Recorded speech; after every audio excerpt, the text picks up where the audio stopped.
100,8 Mega Suara FM, kita masih di bicara. Dan seperti tadi kita sampaikan ya, Kang Dika, pagi hari ini kita akan berbincang bersama Dinas Kesehatan Kabupaten Bogor. Dan pagi hari ini Anda juga bisa ikut melalui live streaming Instagram kita @radiomegasuara. Ya.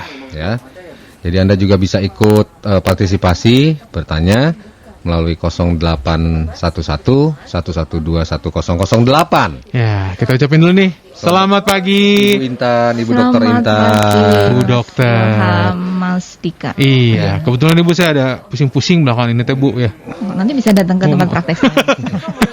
Mumpung Ibu di sini sekarang aja. Pusing kita beda, Bu. Pusing Bu, tanggal 15 Bu. Tanggal 15. Udah mulai koma-koma ya? Wah. Kebetulan gaji saya tuh 5 koma Bu. Jadi sebenarnya udah tanggal 5 udah koma. Udah koma Bu. 15 koma Bu. Ya. Mbak Ibu Intan, Ibu Dokter Intan Widayati ini adalah kasih pencegahan penyakit menular. Nah, Dinas Kesehatan Kabupaten Bogor. Apa itu definisi penyakit menular? Tadi kita sempat ngomongin yang Ilham pernah dapat. Apa tuh? Raja singa Bu.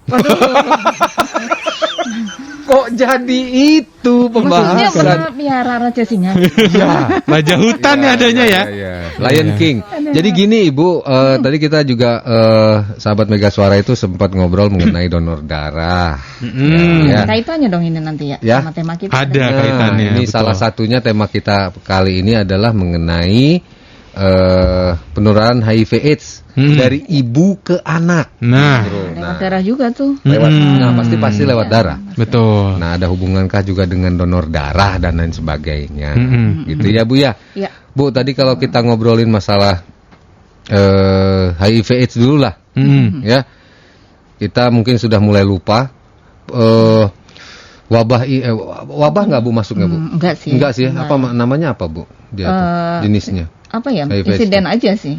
Oh gitu ya. Jadi ya penyakit menular, tapi kalau bukan wabah, karena kan definisinya wabah itu peningkatan yang 2 kali lipat dari yang sebelumnya atau menimbulkan kematian dalam jumlah yang besar. Kayak ini ya, kayak pandemi ini, kayak COVID ya. Kayak COVID. Tapi ini mah tidak seperti itu. Iya, meskipun banyak juga sih yang menderita. Banyak juga.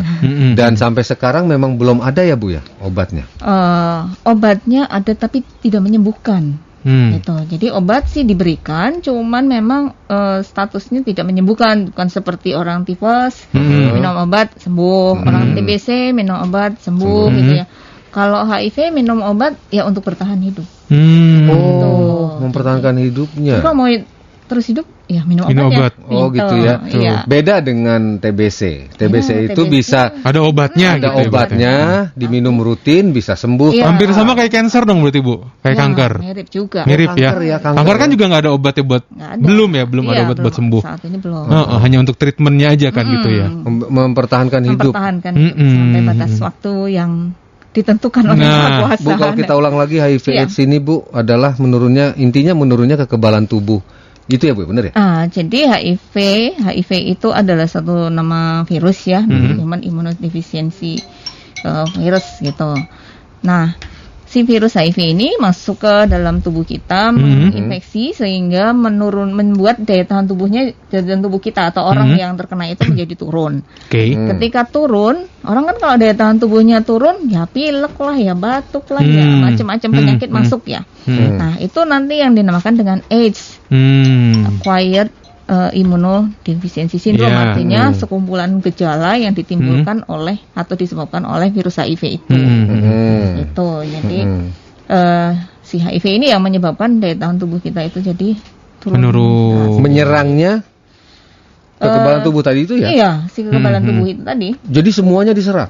Iya, jadi ya semua organ. Semua organ bisa. Kayak untuk mengituin racun tuh apa sih?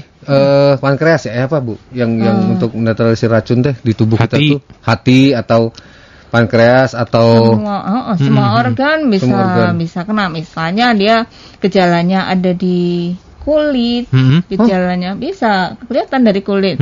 Coba Mas Ika buka jaketnya. Jangan Bu. Makanya saya pakai jaket terus biar nggak didiagnosa sama Ibu. Bisa dari kulit, bisa dari pencernaan, kemudian seringnya kasus-kasus yang ada itu Jadi dia ditemukan tidak sengaja karena berobat TBC kok nggak sembuh-sembuh gitu ya. Nah, pasti padahal TBC itu kan ketika 6 bulan harus sembuh. Kalau dia resisten obat 2 tahun juga sembuh gitu kan. Nah, tapi dia kok nggak sembuh-sembuh. Akhirnya kan dicek lebih lanjut, ternyata dia memang menderita HIV. Ketika menderita HIV, ya obat yang TBC-nya itu kan untuk penyembuhannya susah karena dukungan imun tubuhnya sudah tak ada. Nggak ada. Sudah tak ada. Jadinya jaga sakit terus. Ya, itu pokoknya semuanya jadi mau diapain juga. Artinya gini ya, kekebalan tubuh kita ketika kita hanya terkena flu, influenza gitu ya Bu ya. Kekebalan tubuh kita bisa akhirnya timbul dengan sendirinya, naik lagi dengan berbagai cara. Belum tentu juga pakai obat kan? Jadi artinya hanya dengan berolahraga, makan lebih dan lain sebagainya. Kalau untuk flu misalnya, makan bakso pedas tuh biasanya. Bakso pedas langsung keluar flunya sembuh. Tapi ini HIV nggak bisa dibangkitkan lagi, Bu. Makan apapun merusak. Kayak sekarang mau minum empon empin ya. empin nggak akan bisa. Mau menghirup rebusan minyak kayu putih, minum rebusan minumnya aja nggak efek juga. Jahat sekali ya itu virus ini ya. Iya, makanya. Dan ini sudah lama kan Bu virusnya kan ya? Iya, udah berabad-abad. Sudah ya kan? Jadi sebenarnya sih udah dari sebelum tahun 1000-an itu sudah ada HIV. Oke. Tapi kita baru memboomingnya itu tahun 1900-an berapa, Bu? 1900 berapa? 50-an. 1950-an ya. Awal ditemukan daerah di Bali, kemudian di Irian, nah seterusnya. Jadi ya dapatlah dari kan namanya perdagangan, zaman penjajahan dulu kan, perdagangan dari luar masuk, kemudian gimana sih kalau orang traveling nggak ada temennya ya? Jadi ya sudahlah penularannya dari situ.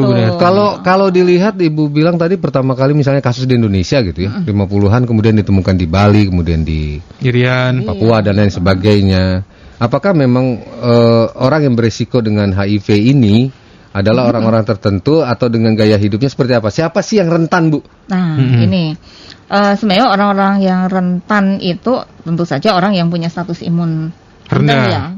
Itu yang memang ada orang-orang yang punya bawaan memang dia status imunnya rendah. Tapi terutama adalah orang-orang kalau kita menyebutnya populasi kunci. Jadi terkunci.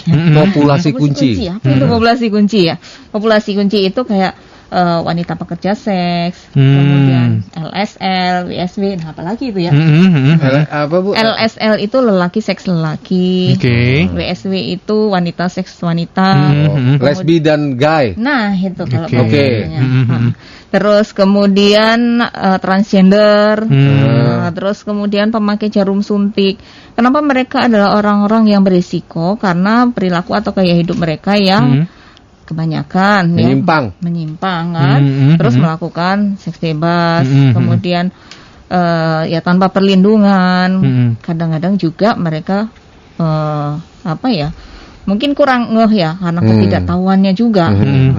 Beberapa mungkin nggak ngeh bahwa penyakit itu menular dengan mudahnya dengan cara hubungan seksual, salah satunya itu ya. Karena akhirnya dari situlah ya udah berkembang terus.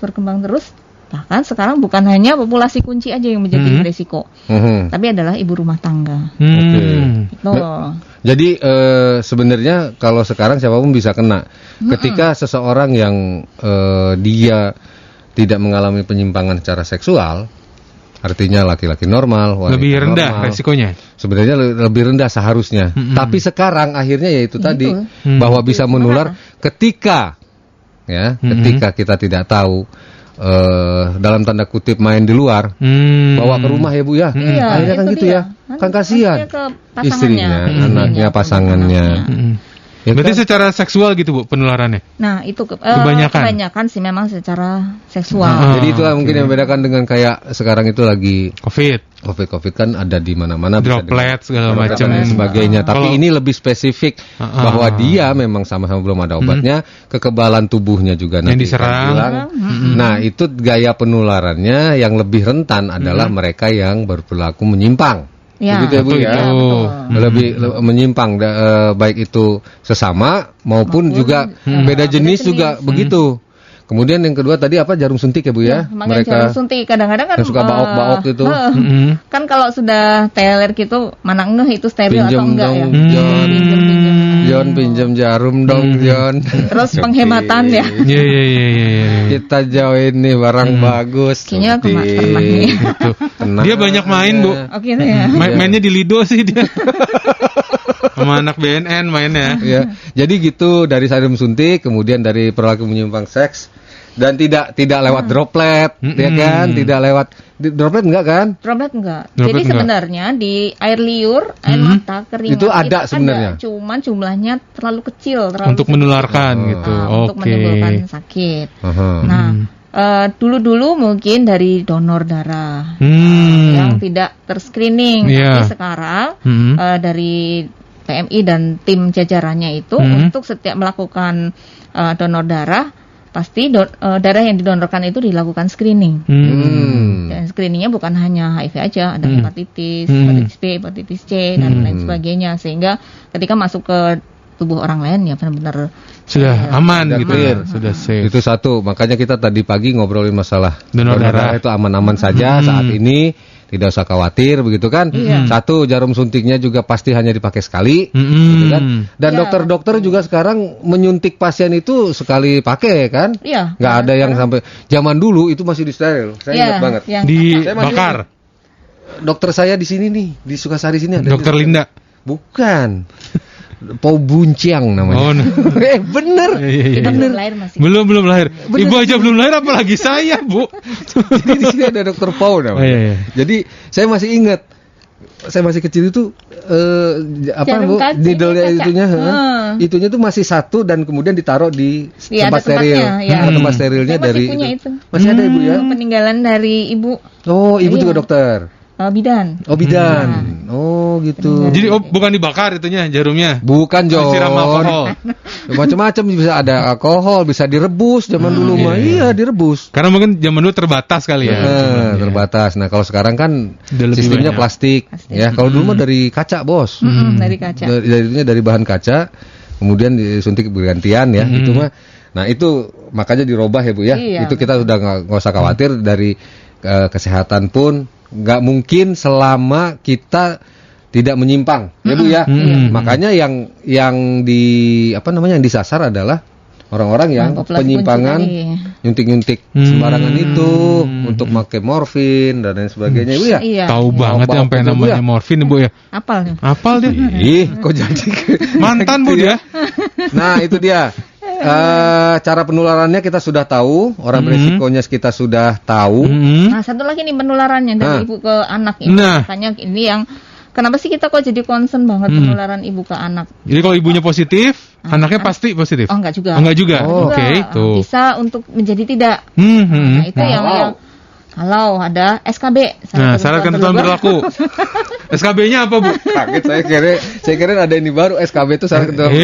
Apa Bu, harus apa? Nah, makanya harus melakukan deteksi dini untuk semua ibu hamil. Oh gitu. Kan kalau orang pada umumnya enggak, suami saya baik-baik aja gitu kan, dari luar ya. Iya, kata ibu. Di dalam.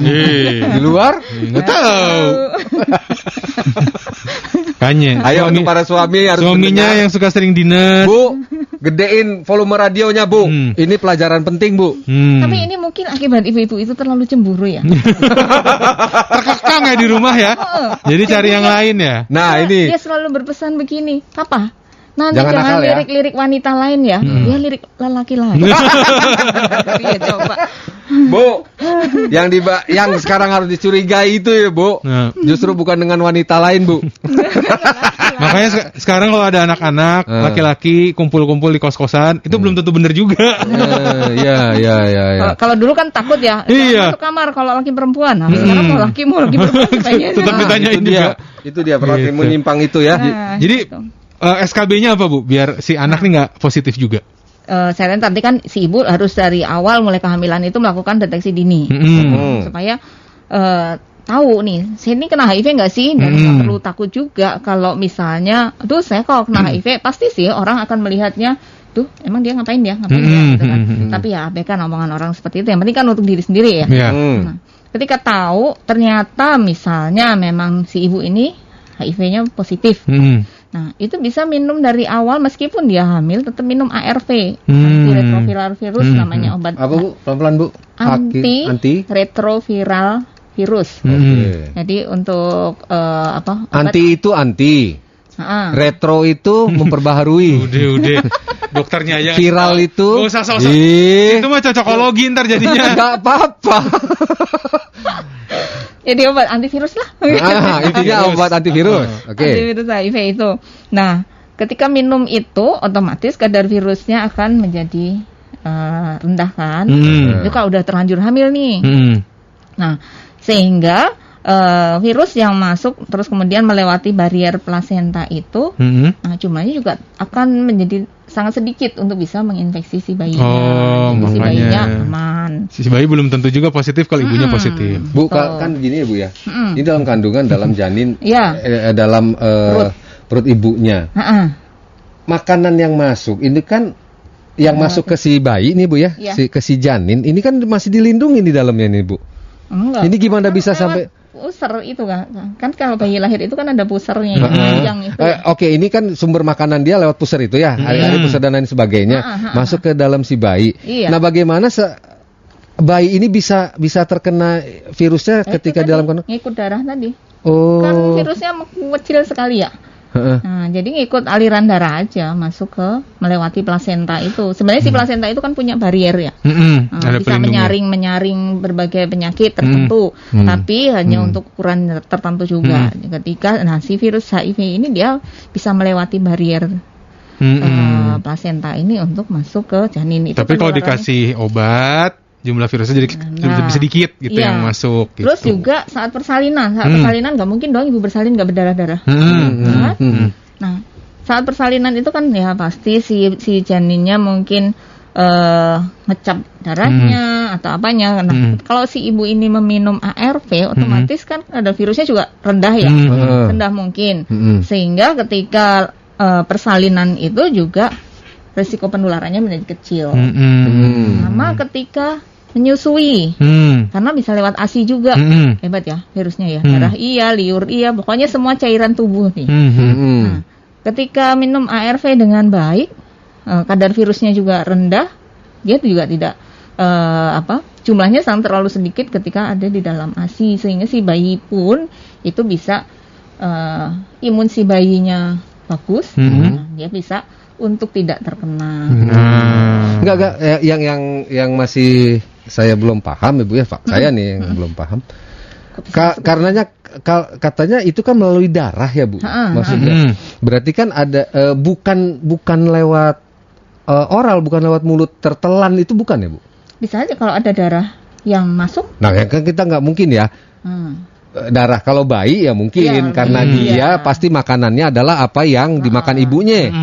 Ibunya mengeluarkan ada HIV-nya ya pasti termakan karena di dalamnya. Tapi kalau kita orang nih yang sudah dewasa gitu, yang sudah dewasa itu kan akan berbeda ya Bu ya. Kan kita nggak mungkin makan darah dong, kecuali kalau kita Dracula makan darah. Tapi itu tadi balik lagi kayak tertusuk jarum itu kecil. Jarum.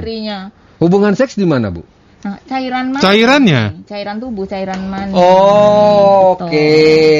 Cairan mani dan cairan vagina gitu. Nah, itu yang di situ juga banyak ada virusnya dibandingkan di air liur.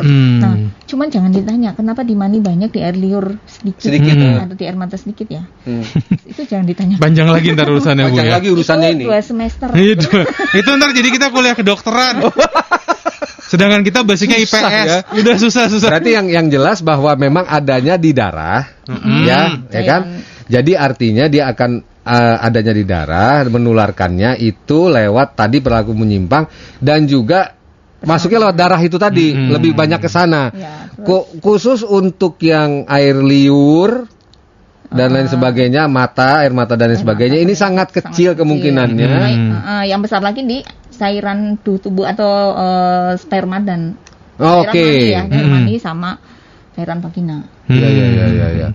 Allah itu adil. Itu dia makanya. Selama kita tidak menyimpang ya kan. Aman di situ. Nggak usah takut. Gitu. Ya kan? Adil udah dibatasi. Sebenarnya sudah dibatasi. Kenapa kita harus takut dengan? Beda dengan kayak COVID, ya kan? Itu bisa karena dia nempel di sini masih bisa kita tertular gitu kan, droplet dan lain sebagainya. Muncrat-muncratan itu ya. Itu kan muncratnya terbatas ya. Nah kalau ini kan beda ya. Adil sebenarnya. Kita nggak perlu takut sebenarnya. Tapi kenapa ini terus berkembang dari tahun ke tahun? Jangan dijawab dulu, Bu. Kita break dulu. Ya. Pintar banget Ilham ya. Padahal Ilham waktu bayi nggak pakai plasenta loh, Bu. Di bypass dia sama ibunya. Pakai selang, Bu, dari luar, Bu. Di bypass dia. Kita kembali lagi, Anda yang mau bertanya mengenai HIV/AIDS, mungkin ada pakarnya Ibu Dr. Intan Widayati, kasih pencegah penyakit menular dari Dinkes Kabupaten Bogor. Silakan 0811-112-1008 Bogor Bicara. Bogor Bicara, semua tentang Bogor. Mega Suara FM. Kembali lagi di Bogor Bicara. Ya, pagi hari ini Dika dan Ilham kita lagi ngobrolin soal HIV/AIDS bareng Dr. Intan nih dari Dinkes ya. Bang Ilham mau siaran nggak? Bang? Semedi dulu. Bang? Cari Ilham dulu. Kita tadi terpotong di urusan kenapa pasien HIV/AIDS ini masih terus bertambah setiap harinya, mungkin malah makin banyak gitu. Makin banyak gitu. Pola gunung es itu. Semakin banyak di tracing. Habis minum es deh. Habis minum es. Serut ya habis minum. Kenapa nih, Bu? Nah, banyak faktor ya. Pertama memang ketidaktahuan dan ketidakmautawan. Ya kan? Tapi kalau yang pertama, Bu, udah tahun 2020 masa iya sih masih ada yang nggak tahu gitu? Ada. Masih ada? Ada. Coba aja tanya anak sekolah deh.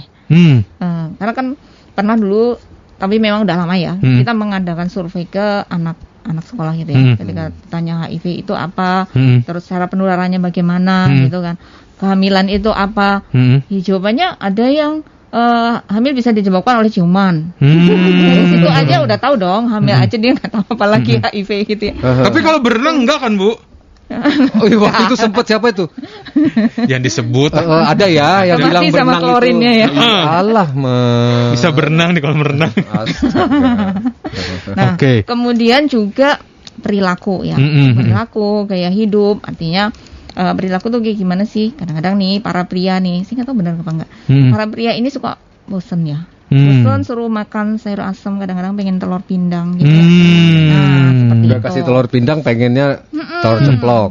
Udah pengen telur, lagi itu daging. Seterusnya seperti itu. Kemudian apa sih gaya hidup ke barat? Kita tidak menyalahkan orang barat sih ya, tapi kadang-kadang kita kan lebih suka meniru gaya hidupnya orang lain gitu ya.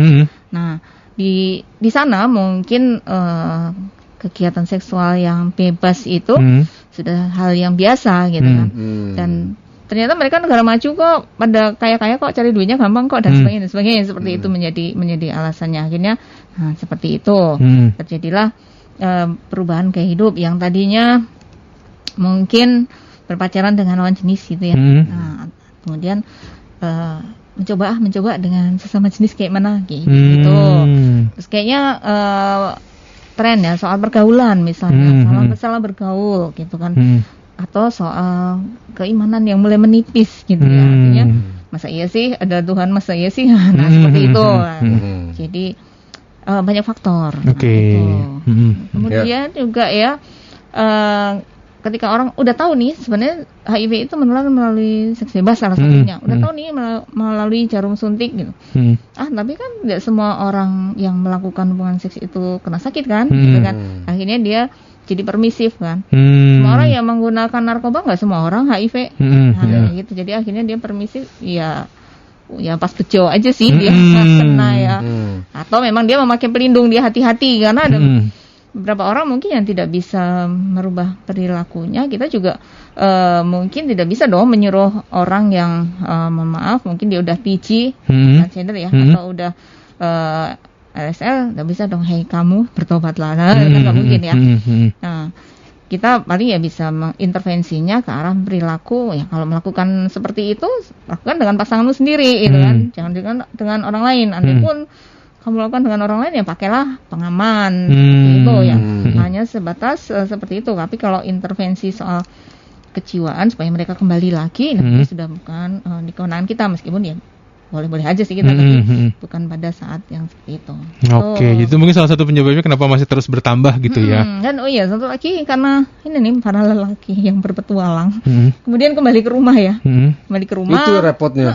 Menularkan ke istrinya. Sedangkan ini yang uniknya si HIV ini tidak seperti TB, seperti flu atau COVID yang langsung berasa gitu gejalanya gitu ya. Ini kan dia tuh pelan tapi pasti, ya. 5-10 tahun kemudian baru ada gejala. Gejalanya doang Bu ya? Gejalanya doang. 5-10 tahun baru ada gejala. Baru gejala. Baru nanti ketika kalau orang Indonesia sih rata-rata sih sekitar 6-7 ya, 7 tahun. Okay. 7 tahun baru timbul sakit, baru timbul keluhan, entah yang demam, entah yang sering diare, seperti Jadi, itu. Jadi sekarang tahun 2020, dia mainnya tahun 2013 gitu kan. Baru berasa sekarang. Habis 2013 dia nggak main lagi gitu. Tapi udah kena pas 2013. Nah, kayak nggak tahu ya. Dia tuh ngendep ya Bu ya? Enggak, dia berkembang biak. Ya, maksudnya ngendep berkembang biak di situ. Karena kan si kitanya enggak merasa apa-apa ya, sehat aja gitu.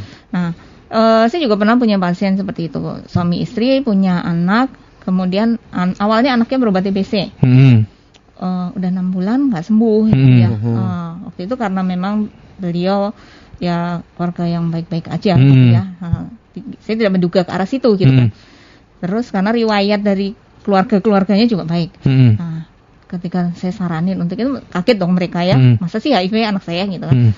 Tapi ya setelah diedukasi mereka mau terima, dan ternyata setelah dites anaknya umur 1 tahun. Positif HIV-nya. Saya saranin berarti orang tuanya mungkin gitu kan. Karena kalau si anak, kenapa waktu 1 tahun kok? Tadi kan 5-10 tahun ya. Kenapa 1 tahun bisa ketahuan? Kan ketahuannya karena dia menderita TBC itu, karena ada sakit itu kan. Terus masih anak-anak imunnya juga rendah. Nah, kemudian ketika orang tuanya dites, ternyata orang tuanya juga positif dua-duanya. Kemudian istrinya juga akhirnya meninggal. Anaknya juga meninggal. Nah, suaminya terakhir meninggal. Nah, itu dia menyampaikan, nah saya gali lagi kan, kenapa sih, dari mana asalnya? Ternyata waktu dia lulus SMA dulu. SMA? Oke. Dia sudah menikah, dia udah umur 26 tahunan ya, berarti sudah lebih 10 tahun dong ya. Nah, waktu SMP lulusan Sapora, lulus SMA kan sampai biasa lah gitu. Kemudian diajak ini, dan dia mengaku melakukan seks hanya 1 kali karena diajak teman-temannya gitu ya. Dengan sesama apa dengan? Enggak, dengan perempuan juga. Dengan perempuan. Perempuan gitu kan. Tanpa dia sadari. Sekali doang. Dan habis itu enggak lagi. Habis itu ya menurut pengakuan dia enggak lagi, karena dia ya memang orang baik sih. Nah, dia enggak melakukan itu, dan sempat juga diajak teman-temannya pakai pas saat itu pesta itu juga. Bisa juga dari situ mungkin. Udah kan akhirnya ya udah kehidupan berlanjut, ya itulah. Tanpa dia ketahui. Move on, nggak taunya. Iya. Tuh ya. Seperti itu. Jadi cuma sekali kena, habis itu nggak lagi bersih, tapi tetap mengikuti. Tuh ya. Jadi dia ngendep di dalam, berkembang biak di dalam tanpa kita ketahui, dan itu baru berasa minimal 7 tahun kemudian loh. Ya kan? Itu yang salah kaprahnya mungkin orang-orang dalam pemahamannya ketika kamu aman-aman aja. Habis jajan kan suka minum antibiotik deh buat pencegahan. Nonsen itu mah tidak akan memberikan dampak apa-apa gitu kan. Atau dia dicek 3 bulan gitu ya. Habis jajan gitu dicek enggak, bersih, negatif, dia merasa aman dong gitu kan. Nah, cuman kalau dicek di dalam darah itu sebenarnya akan terdeteksi pada 12 minggu atau 3 bulan setelah dia memakai gitu misalnya. Setelah dia masuknya virus, itu bisa terdeteksi, tapi dia nggak ngerasa apa-apa. Kadang-kadang orang denial, masa iya sih, saya sehat kok, diropek lah ya, nggak peduli itu ya. Padahal dia udah membawa nih. Nah, kemudian dia melakukan aktivitas biasa, kemudian berhubungan dengan istrinya, berhubungan dengan orang lain dan sebagainya. Jadi ya menebarkan seperti itu gitu. Baru berapa tahun kemudian, oh iya ya, waktu itu berarti udah telat. OTG-nya sampai 10 tahun nih. Orang tanpa gejala. Tanpa gejalanya bisa. OTG kan? Minimal 7 tahun. Nggak ada gejala ya, minimal 7 tahun. Covid aja 10 hari udah bete ya. Iya. Gitu ya. Kita suruh isolasi mandiri 2 minggu udah. Dan sekarang sampai belum ada obatnya. Nah, berarti moral of the story-nya mah yang baik-baik aja, bener-bener aja. Iya benar. Tapi kan seperti tadi Bu Dokter bilang, dia juga tidak menyadarinya. Iya. Berapa 7 tahun yang lalu pada saat dia lulusan SMA, ya kan dia juga tidak menyadari, dia tidak juga pada saat itu ya. Iyalah. Kita juga tidak tahu. Nah, berarti lebih baik seperti apa, Bu? Deteksi dini. Perlunya deteksi dini, apakah memang sebelum kita menikah supaya jangan nanti ada dusta di antara kita. Kebetulan Fadil kan mau nikah. Mau nikah nih Fadil. Itu wajib. Tes harta kekayaan berapa? Bukan, John. Bukan. Tes kesehatan suami istri ya. Iya. Gimana? Itu pentingnya, terutama memang teman-teman yang populasi kunci ini ya, meskipun merasa sakit, saya saranin sih datanglah ke puskesmas untuk dicek. Kalau misalnya malu atau nggak enak, ini bisa hubungin LSM. Kan kita ada LSM penggiat HIV. Apa namanya, Bu? Ada peka, ada lekas, ada kamu belajar, macam-macam. Nah, itu teman-teman kita yang giat di LSM penggiat HIV ini, dia itu mau datang mendampingi mereka, nganterin mereka, terus ya mendampingi mereka lah, mensupport mereka. Gratis itu ya? Gratis. Nggak bayar ya? Nah, di Puskesmas, jadi teman-teman terutama untuk populasi kunci, dan bukan hanya teman-teman populasi kunci aja. Karena kalau populasi kunci ini kan ya terkait dengan pekerjaannya ya, supaya dia aman buat orang lain dan aman buat diri sendiri. Tapi juga terutama buat para dewasa, teman-teman yang mau nikah. Harusnya dites bukan hanya HIV aja, HIV, sipilis, hepatitis. Makanya itu udah pasangan itu, triko. Nah, karena apa? Karena kan bisa dijaga sebelumnya, gitu, supaya tidak menularkan ke pasangannya. Terus mereka boleh nikah nggak sih? Ya boleh-boleh aja kan? Kalau masih mau, Bu. Iya. Pas dites ternyata sipilis misalnya. Kamu suka jajan ya? Takut. Mikir. Terakhir jajan gue di mana ya? Ketahuan sama calon istri. Enggak, dia ngitungnya gini, udah berapa tahun ya? Kalau udah lebih dari 7 tahun, aman kayaknya, nggak ada gejala ini. Enggak. Jadi intinya bahwa disarankan untuk mereka yang akan masuk ke jenjang pernikahan lebih baik tes. Karena kenapa sih? Dua-duanya tapi ya Bu ya? Harus dua-duanya ya. Nah, kenapa sih kok tesnya lebih awal? Supaya nanti kalau ketahuan di awal itu kan bisa menentukan akhirnya. Dia bisa untuk tidak menularkan ke pasangannya. Betul, minimal SKB itu tadi. Iya, minum HVR itu tadi tuh ya. ARV kembali. Apa Bu? HRV. ARV. HRV mah merek mobil. Iya benar. Nah, ketika pasangannya itu namanya pasangan diskordan. Jadi yang satu HIV, yang satu enggak. Misalnya begitu. Ya, yang HIV ini dia minum obat secara teratur, gitu kan. Nah, nanti ada waktu dicek namanya CD4. Bisa tanya kepanjangan CD4. Apa itu? Iya, obat dah pokoknya ya. Kadar imun. Oh, bukan, kadar imun. Kadar imun dalam tubuhnya. Jadi kalau misalnya CDR-nya bagus, CD4-nya bagus, dia boleh melakukan hubungan seksual. Artinya itu virusnya di kadar terendah. Nah, saat itulah bikin enak gitu ya. Nah, kok gini ya? Saat itulah bikin. Nggak kelihatan juga kok yang denger. Tenang, Bu.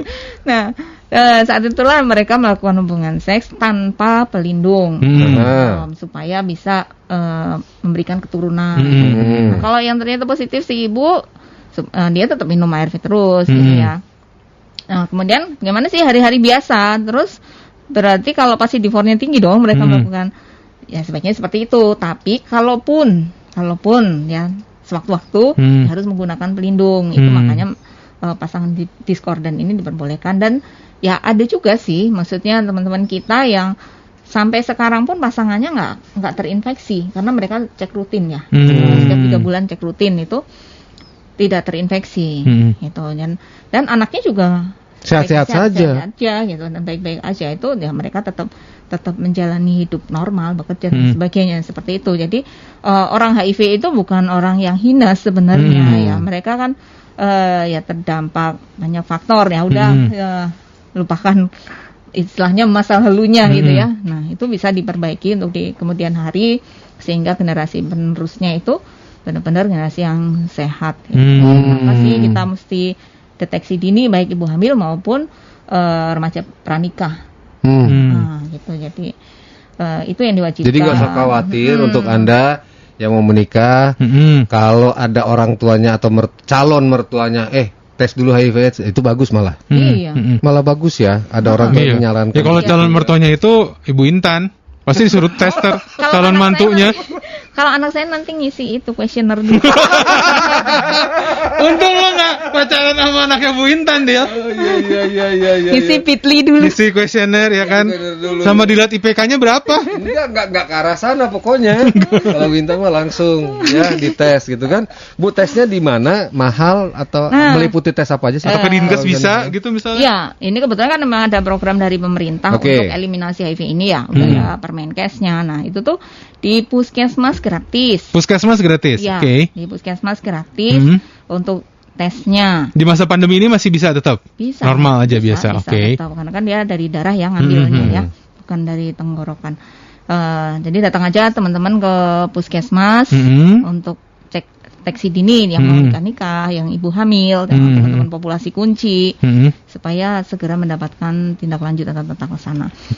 Kalau di Kabupaten Bogor untuk pengobatannya kita masih terbatas di rumah sakit, belum di pengobatannya. Ya, masih di 4 RSUD sama 1 lagi RSPG, jadi ada 5 rumah sakit. Tapi nanti akan kita kembangkan puskesmas pun bisa mengobati, gitu. Karena ya itu tadi. Kabupaten Bogor kan luas ya. Kalau ngandelin rumah sakit aja kasihan juga. Penderitanya harus datang jauh-jauh cuma ngambil obat. Jadi kita akan menempatkan di puskesmas. Jadi bisa ngambil obat di puskesmas nantinya gitu. Jadi bisa tertangani lah. Kita sih harapannya jangan naik terus. Nah saat ini kenapa sih kasusnya naik terus gitu kan? Karena makin banyak yang diperiksa sih memang ya. Belum seluruhnya. Kalau targetnya kan semua ibu hamil diperiksa. Ibu hamil datang ke puskesmas, diperiksa, baru setelah itu kan kita dapat angkanya ya. Nah di tahun kemudian baru kita lihat lagi, harusnya nggak ada lagi bayi-bayi yang positif dong. Gitu harapannya sih seperti itu. Tapi kalau yang periksa masih 12 ya pasti akan karena nggak ketahuan terus, juga gitu kan. Makanya pemerintah benar-benar concern untuk ibu-ibu hamil, ibu-ibu yang merencanakan hamil itu untuk melakukan tes HIV sedini mungkin, gitu. Jadi, untuk ibu yang untuk hamil kedua cek lagi boleh nggak Bu? Atau sebaiknya harus gitu ya? Tetap setiap kan mungkin aja dia saat hamil pertama dia nggak tertular, kan. Mana aku tahu suamiku di mana, ya kan? Iya, itu kan pada saat kehamilan kedua ya bisa jadi. Bu, ini bukan menakut-nakutin tapi membangkitkan keinginan seseorang, ya. Tapi kalau Fadil sih takut sekarang ini kudu tes HIV sebelum nikah loh. Bu? Masyarakat ini artinya dengan sukarela, dengan kesadaran, bukan sukarela, kesadaran sendiri Bu. Ya ini untuk diri kita sendiri kok gitu ya, untuk diri kita sendiri dan keluarga kita. Nah ini gimana Bu nimbulinnya? Karena orang masih stigma buruk sih. Walaupun kita udah tahu dari dulu kita bilang Oda orang dengan HIV/AIDS nggak perlu dijauhi karena menularnya bukan karena dicabak langsung, dipegang ditular dengan droplet dan lain sebagainya. Itu sudah banyak yang tahu gitu. Walaupun sekarang makin berkurang Bu, ya. Nah ini gimana Bu menimbulkannya kepada masyarakat agar sebenarnya gini, sadar akan hal ini, karena ini tetap menjadi bahaya yang mengancam sampai kapanpun gitu. Sebenarnya gini, orang itu kan menjadi stigma, tidak tahu, takut dan sebagainya karena tidak tahu. Tidak tahunya itu bukan tidak tahu penyakit HIV, tapi tidak tahu apa sih sebenarnya di dalamnya HIV itu apa gitu ya. Ya kayak tadi sebenarnya HIV juga nggak ngapa-ngapain sih. Penularannya juga nggak mudah gitu kan, nggak semudah TBC, nggak semudah COVID gitu kan. Terus nggak juga ketika kita deket sama orang HIV terus kita langsung tertular, atau deket sama orang HIV terus suami kita hilang gitu juga gitu kan. Nah itu yang mesti kita bangkitkan dari hari ke hari, kita spread informasi sih sebenarnya, spread informasi yang benar tentang HIV. Sama aja spread informasi yang benar tentang COVID. Saat ini kan banyak hoax-hoax ya. Betul. Saya yakin HIV juga banyak hoax-hoax yang mungkin memang kita nggak tahu. Dan HIV itu bukan suatu penyakit yang hina karena memang penularannya saat ini bukan semata-mata karena hubungan seks. Ya, bisa dari jarum suntik, bisa saat kerokan itu bener ya Bu, jenggot sama kerokan itu. Ya, silet. Kalau sampai berdarah kan takutnya kan itu. Ya, terus nah itu kan orang jadi hoaxnya ini, tusuk gigi jangan pakai tusuk gigi. Ini nanti itu bekas orang HIV atau di bioskop dipasang jarum-jarum kalau ketusuk HIV. Iya. Nah, enggak juga karena ini prinsip penularan HIV itu kan EC, bukan HC tapi EC. EC itu exit, keluarnya cairan virus. Nah, ini ada ya, keluarnya cairan pembawa virus dari tubuh. Jadi harus ada cairan yang keluar dulu. Dalam darah. Bisa darah, bisa liur, cairan mani. Nah, terutama itu ya, dua itu. Iya, darah, oke. Terus kemudian survive. Itu kan ada ketika cairan tubuh itu atau darah itu sudah tercemar, tapi kalau dia tidak hidup, kalau tidak virusnya ya enggak apa-apa. Kalau darahnya udah kering ya mati toh. Kalau cairan marinya yang bisa matinya gimana, Bu? Matinya ya dalam udara terbuka, panas. Ya kan? Nah, dia kan dia ya nggak lebih dari 1 hari lah. Oke.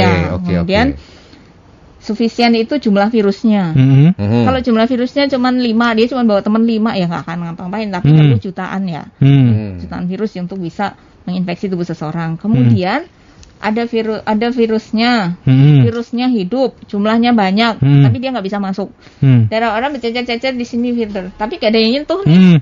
Dia nggak akan kena juga. Kena juga. Oke. Nah, makanya kita ketika menolong orang, ya bukannya ini juga, kalau menolong orang kita tetap harus hati-hati, proteksi diri. Jangan ketika orang kecelakaan berdarah-darah kita main angkut, gini aja. Tapi mau pakai plastik atau segera cuci tangan.